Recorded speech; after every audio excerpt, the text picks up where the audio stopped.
They say life's a party, but what they don't tell you is sometimes the music stops, the lights come on, and you're left staring at a mess. That was me, standing amidst the wreckage of what I thought was a happy marriage.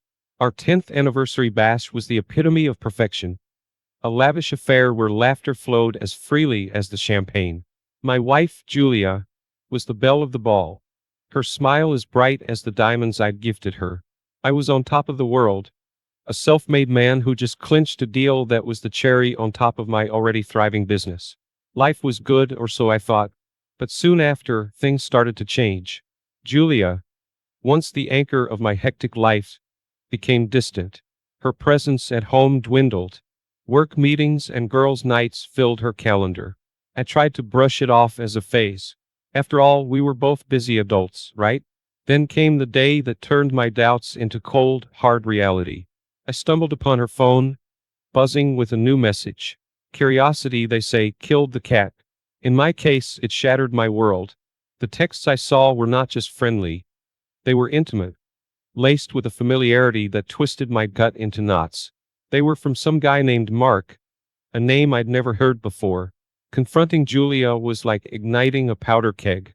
She denied everything, her words sharp and accusing. I was being paranoid, she claimed, suffocating her with my insecurities. But the trust between us had cracked, and I couldn't just let it go. So I did what any desperate, cornered husband would do. I hired a private investigator. It felt like a betrayal, a sordid step into a world I never thought I'd enter. Yet, I needed the truth, no matter how ugly it might turn out to be. As days turned into weeks, the pie fed me bits and pieces of Julia's secret life. Each report, each photograph was a hammer blow to the life I'd built. It wasn't just texts anymore. There were dinners, late-night rendezvous, and that look in her eyes that I thought was reserved only for me. The irony wasn't lost on me. Here I was, a man who prided himself on making smart, calculated decisions, completely blindsided in the most personal aspect of his life. I thought I knew her. I thought we were happy. But as the evidence piled up, I had to face the harsh truth. The woman I loved, the woman I'd built a life with, was a stranger. The day I got those photos from the pie was the day my world stopped spinning. There they were, glossy, undeniable proof of Julia's affair. Seeing her with another man was like a punch to the gut. I sat there, in my office, the pictures spread out on my desk like some grotesque collage, each one a betrayal. But nothing, absolutely nothing, could have prepared me for what came next. I was at work, right in the middle of a meeting when I got served divorce papers in front of my entire team. The look of pity in their eyes was almost as painful as the contents of those papers. Julia was going for the jugular, not just half of our assets, but full custody of our kids, too. Felt like I was in some twisted nightmare. I moved out of our family home, our sanctuary of over a decade, and into a cramped apartment that echoed with the silence of my new reality. The walls were bare, the rooms filled with the ghosts of my former life. Adjusting was an understatement. I was sleepwalking through a life I didn't recognize. Then came the divorce proceedings. You see, in our society, divorce isn't just between two people. It's a spectacle, and ours was no exception. Accusations flew, dirty laundry was aired, and whatever shred of privacy or dignity I had left was trampled under the public's watchful eye. I'd become that guy, the one people whispered about in the corridors. The worst part? The affair went public. Julia's once pristine social image was now tainted. The same society that once adored her, now shunned her. The irony of it was cold comfort to me. I had wanted justice, sure, but watching her fall from grace wasn't as satisfying as I'd imagined. It was just sad. A grim reminder of how far we'd fallen. The days blurred into one another, each bringing its own set of challenges. I was fighting a battle on all fronts, personal, professional, legal. But in this whirlwind of chaos, there was a strange sense of clarity. It was as if the storm had stripped away all the pretenses, leaving me with nothing but the raw truth of my situation. And somewhere in that truth, I began to find the strength to rebuild piece by painstaking piece. You'd think that after a scandal like mine, The worst thing would be the heartbreak or the loneliness. But no, it was watching the empire I built from scratch crumble before my eyes. Clients I'd worked with for years, clients I called friends, vanished. Each email saying, "We're moving in a different direction," was a nail in the coffin of my once thriving business. The divorce wasn't just taking my marriage, it was taking my life's work. Just when I thought I'd hit rock bottom, Mike, an old college buddy, called me up. "I've got a proposition for you," he said. He'd been following my saga, and instead of turning away, he was reaching out. Mike had this crazy idea for a tech startup. Something about revolutionizing the ways small businesses handle online marketing. It was risky, completely out of my comfort zone, but what did I have to lose? So I dove in. I poured every ounce of energy into this new venture. The long nights, the endless research, the constant pitching to skeptical investors. It was exhausting but exhilarating. There's something about building something from nothing that reignites a fire in you, a fire I thought Julia had extinguished. Slowly but surely, we started to gain traction. Our small team was like a family, each of us driven by our own reasons, united by the common goal of proving ourselves. We landed our first major client, then another, and then another. It was more than just a business succeeding, it was my comeback story. Meanwhile, karma was having its way with Julia. Her lover, the man she wrecked our family for, walked out on her, cited the scandal and her manipulative ways as his reasons. Part of me felt vindicated, sure, but another part, a part one didn't want to acknowledge, felt sorry for her. She was reaping what she'd sown. But the sight of someone you once loved hitting rock bottom is never pleasant. The success of the new venture was about more than just financial gain. It was a testament to resilience, a middle finger to every doubter, every whisper behind my back, every pitiful look I'd received in the past months. I wasn't just rebuilding my business, I was rebuilding myself. Sometimes life gives you a second chance, but not in the way you expect. The day I won that court case over our shared vacation home, it wasn't just about the property. It was a symbol, a sign that maybe, just maybe, the tides were turning in my favor. It was a minor victory, but it felt like a watershed moment in the never-ending storm of my divorce. Around the same time, Julia's life seemed to be unraveling at the seams. Her financial woes were the talk of the town. Quite the fall from grace for someone who once prided herself on her social status. Her so-called friends started distancing themselves, as if her misfortune was contagious. I won't lie, part of me felt a grim satisfaction seeing her get a taste of her own medicine. But life had more in store for me. My new business, which started as a desperate shot in the dark, landed a deal that was nothing short of a miracle. We secured a contract with one of the biggest names in the industry, catapulting us back into the limelight. From the ashes of my old life, I was rising, stronger and more determined than ever. Then, out of the blue, Julia reached out. She wanted to talk, to sort things out. Mistakes, misunderstandings, the words tasted bitter. I'd moved past the anger, but the scars were still there, raw and tender. I met her, yes, but the man she faced that day was no longer the one she left. I listened, more out of curiosity than anything else. Her pleas, once capable of swaying me, now fell on deaf ears.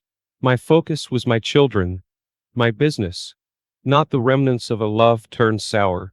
It was a surreal experience, watching the woman who once held my heart now grasping at straws, trying to claw her way back into a life she'd willingly thrown away. But the bridges were burned, and I was not about to rebuild them for her to cross again. The fallout from her choices wasn't just legal or financial, it was social suicide. The same people who once flocked around her were now nowhere to be seen. She was left to face the consequences alone, ostracized from the world she once ruled. This chapter of my life wasn't just about winning or losing. It was about learning, growing, and accepting that some things, once broken, can never be put back together. It was a hard lesson, learned through tears and turmoil, but it was mine, and it had shaped me into who I was becoming. Hey everyone, I hope you're enjoying the video so far. If you do, please take a moment to hit that like button. It really helps me out and lets me know you appreciate the content. Also, if you haven't already, consider subscribing to the channel. Subscribing is a great way to stay updated with all the latest videos and to be part of our growing community. It's quick, it's free, and it ensures you won't miss out on any upcoming content. So go ahead, smash that like button and hit subscribe. Your support means a lot and keeps this channel going. Thanks for watching. There's something about hitting rock bottom. It strips away all the pretenses, all the noise, and leaves you with what's truly important. For me, that was my kids. The day they told me they wanted to stay with me, not just for a weekend or a holiday, but for good. That was the day I knew I'd done something right amidst all the chaos. Their choice spoke volumes, more than any court ruling ever could. It was a bittersweet victory, though. They were seeking refuge from the storm their mother had created. And as much as I welcomed them with open arms, it pained me to see them caught in the crossfire of our broken marriage. Business-wise, things were looking up. We launched a product that was the first of its kind in the market, a real game changer. The buzz it created was unreal. We were not just back in business, we were making headlines. It felt like a vindication of all the late nights, the doubts, the risks. This success was more than financial. It was a testament to what you can achieve when you refuse to give up, no matter how many times life knocks you down. Meanwhile, Julia's world seemed to be crumbling faster than ever. The legal fees from our never-ending divorce battle were piling up, and her lavish lifestyle was no longer sustainable. I heard through the grapevine that she had started selling off her jewelry, designer clothes, remnants of a life she could no longer afford. It was a stark contrast to the life she'd chosen over our family. During this time, I met someone. Sarah was her name. Meeting her was like a breath of fresh air. She was everything Julia wasn't: kind, genuine, grounded. She didn't care about my money or my past. She saw me, the real me, not the tabloid version or the successful entrepreneur. We started dating, taking it slow. The kids liked her, which was all I could ask for. She brought a sense of normalcy, a sense of peace that had been missing from my life for far too long. Julia, on the other hand, was forced to downsize. The luxurious house we once called a home was no longer hers. Last I heard, she'd moved into a modest apartment, a far cry from the opulence she was accustomed to. Part of me felt sorry for her, we'd shared a life after all. But another part, the part that had been betrayed and dragged through the mud, couldn't help but think it was a fitting outcome for the choices she'd made. Life's funny, you know?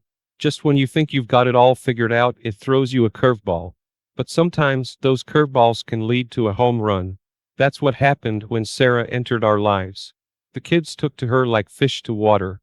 There was laughter in the house again. Real laughter. We'd sit around the dinner table, sharing stories, making plans. Felt like a family, a real family. Sarah had this way of making things feel normal, even when the world outside was anything but. But while we were finding our peace, Julia's world was falling apart. Social media can be brutal, and she was getting the brunt of it. The backlash was fierce. I'd see the comments, the judgments passed by strangers. It was a public shaming of the worst kind.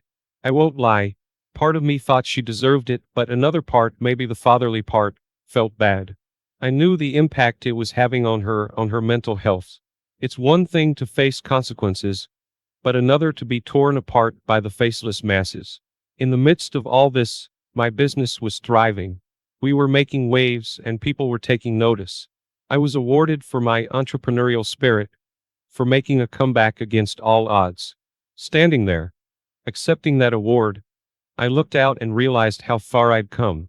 From the depths of despair to a moment of triumph. It was a journey I'd never forget. It was more than an award. It was a validation of my resilience, my refusal to be kept down. The fallout from the scandal was reaching far and wide, and it hit Julia hard when her own parents turned their backs on her.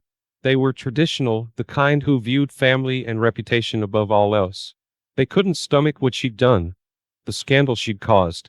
It was a harsh blow, losing her family over choices she'd made. I felt for the kids. They were caught in the middle of this familial rift, through no fault of their own. As for us, we were moving up, quite literally. I bought a new house, a place where we could start fresh. It was spacious, with a big backyard for the kids, a place where they could grow, where we could make new memories. It was a symbol of our new beginning, a testament to the life we were building together. The day we moved in, I stood at the doorway, watching the kids run around, exploring every nook and cranny, Sarah organizing the kitchen, her laughter mingling with theirs. Felt right, it felt like home. Life's like a road, full of twists and turns. My road was veering towards a sunny horizon while Julia seemed to be stuck in a never-ending storm. I heard through the grapevine that she tried to start her own business, a boutique or something. But it tanked hard. No support, no connections. She'd burned too many bridges. I couldn't help but think it was a grim reminder of how alone she'd made herself. Meanwhile, our kids were thriving. Jack nailed every baseball game, and Lily, my little math whiz, was acing her classes. They'd come home with trophies and certificates, their faces beaming with pride. "Thanks, Dad," they'd say, "for always being there." Those words, let me tell you, they meant everything. It was proof that despite the mess, I was doing something right for them. The news about Julia's health hit me unexpectedly. Stress, loneliness, it was all taking its toll. I saw her once during this time, and the change was stark. The vibrant woman I once knew was now just a shadow, frail and hollow-eyed. Our marriage was long over, but it was hard to see her like that. The mother of my children, someone I once shared a life with. In the midst of this, something beautiful happened. I proposed to Sarah. It was nothing fancy, just us and a sunset. But when she said yes, it felt like a new chapter opening. We started planning a small wedding. Nothing like the extravagant affair I had with Julia.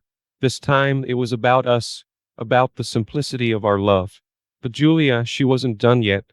She tried to stir up trouble, spreading rumors, trying to drag my name through the mud again. But it didn't stick. People had seen through her, and my reputation was stronger than ever, built on hard work and resilience. Her attempts fell flat, and I couldn't help but feel a sense of finality, like that chapter of my life was truly closing. Life's a journey of ups and downs, and I'd seen my fair share of both. But that day, the day Sarah and I got married, was definitely one of the UPS. It was a modest affair, just close friends and family, but it was perfect. The local media caught wind of it and gave us a little shout out. Positive stuff. Local businessman finds love again. Kind of story. Felt good, not gonna lie. The kids were beaming, Sarah was radiant, and me? I was probably the happiest guy on the planet. Meanwhile, Julia was on a different path. I heard from mutual friends that she was doing some soul searching, finally coming to grips with the havoc she'd wreaked. I guess solitude does that to you, makes you reflect on your life, your choices. I can't say I didn't feel a twinge of Euro something. Not quite sympathy, but something close. We'd shared a life after all. But that chapter was closed, and I had turned the page. Sarah and I went on our honeymoon, a cozy little getaway. We celebrated not just our marriage, but everything we'd overcome to be together. There were moments during those quiet evenings, watching the sunset, when I'd think about the roller coaster my life had been. From the depths of despair to finding love and happiness again. It was surreal. Sarah, with her unwavering support and love, had been my rock through it all. Back in town, Julia was reaching out to old friends, trying to mend fences. But it wasn't going well. Too many bridges had been burned. Too many words had been said. It's tough, watching someone who was once a vital part of your world become an outcast. But we reap what we sow, and Julia was learning that the hard way. On the business front, things were booming. We were expanding internationally, breaking into markets I'd only dreamed of a few years back. It was a testament to the hard work and dedication of my team, and to the resilience we'd all shown. We were making waves, and it felt incredible to be leading the charge. It was one of those parent events, and Jack and Lily had to talk about their heroes. To my utter surprise, they both spoke about me, my struggles, my comeback, how I'd always been there for them. Their words, simple yet sincere, struck a chord in me. Amidst all the chaos, I'd managed to be a good dad, and that was worth more than any business success. Julia's descent continued. She was neck-deep in debt, struggling to keep a roof over her head. I heard she tried to start a business, write a book, anything to claw her way back, but nothing took off. The book, particularly, was a desperate move. A tell-all about our life, our marriage. but no publisher wanted to touch it. Maybe they saw it for what it was, a last-ditch effort to capitalize on a failed relationship. On my end, things were looking up. I decided to give back, to help others who'd hit rock bottom like I once had. I started a charity foundation focused on rebuilding lives, whether it was through financial aid, counseling, or simply giving a listening ear. It was my way of paying forward the second chance I'd been given. The highlight of this chapter of my life came unexpectedly. A major magazine got wind of my story, the downfall, the comeback, the new family, the charity work. They did a feature on me, calling it an inspiring tale of resilience and redemption. It was surreal, seeing my face on the cover, reading about my journey. I wasn't just a businessman anymore. I was a symbol of hope. As for Julia, she ended up alone. It was a harsh reality that she had to face, the consequences of her choices. My girlfriend, 36, admittedly had a thing for older men. I, 49, was surprised she came on to me at a bar one night, after I'd worked all day at my construction job. We started talking, and I couldn't help but see the good in her that she wanted me to see. She had a son who was 16 at the time. His father left them suddenly when he was just 9 years old, so he had very little faith in any man to become his father figure. I fell for this boy because I, too, grew up without my father. I wanted to be there for him even before I met him. My girlfriend and I started dating, so shortly after that, I met her son, Chris. He was definitely resistant to getting to know me, but wouldn't tell me why right away. After 1 year of failed attempts at bonding, he finally told me I wasn't going to be around long enough for him to trust me. I told him I didn't intend on leaving, and wanted to be someone he could look up to. I didn't tell him, but I really loved his mom already. Then he told me it wouldn't be my fault when our relationship ended. I was confused. I asked him what he meant, and he said his mom had 5 boyfriends since his dad left. I was surprised, but still not completely deterred. Maybe those men weren't suitable to be a father example. Now I realize I was just defending the woman I fell for, without knowing her all too well. I decided to talk with my girlfriend about it. She came off as defensive, reminding me that she said her son didn't trust any man. When I told her he said it wouldn't be my fault, she didn't have a response for that. A part of me could tell she was plain dumb, and just blaming her ex for her son's fears, even though that might not be why. I decided to stick around, believing I could prove this negative premonition wrong. Honestly, I cared for her and her boy so much. Sometimes I wonder if my heart is too big. Chris and I did manage to have several deep talks, and bond with each other. I took him wherever he wanted to go, and gave him honest answers I would have craved as a teenager without my father. Then, one day, everything came to a screeching halt. Chris barged into the house crying and yelling for me, followed by his confused mother. He quickly told me that what he warned me about had happened. Before his mother could interrupt or have any idea what he was going to say, he said he saw his mother having sex with his teacher. Then he added, "This is what he warned me about 2.5 years ago." His mother and I gasped. He continued by saying she thought he was going to his friend's house after the parent-teacher conference, but he felt like he needed to stay for some reason. He waited in the car for her to come out. When she didn't come out of the school, he went back in and peeked through the skinny window in the door of his classroom. Even though they turned off the lights to make it dark, he saw them in the corner of the room. My would-be stepson then said, now that I knew the truth, I could kick them out. He was used to it and said he didn't need me or her. He went upstairs to pack, and his mom stepped in to quietly tell me he didn't see what he thought he saw. Her face was red, and she just looked desperate for me to believe her lies. She started crying, and I didn't say anything and just stared at her. She told me again that it wasn't true, but her son heard her and asked if she was calling him a liar. She screamed that this was adult business, and it was none of his concern. He screamed that it was his concern, because she was taking away any chance he had to find a father or a home. I said, her son is telling me he saw something that would make him have to leave me and his home. I'm likely to believe him over her. Her son then said I should trust him, because he would never want to marry a woman like his mother. She screamed when she heard him say that. She was just beside herself, collapsed onto the floor. I told her she needed to get out of my house, and we were done. I wished her luck finding another place to live.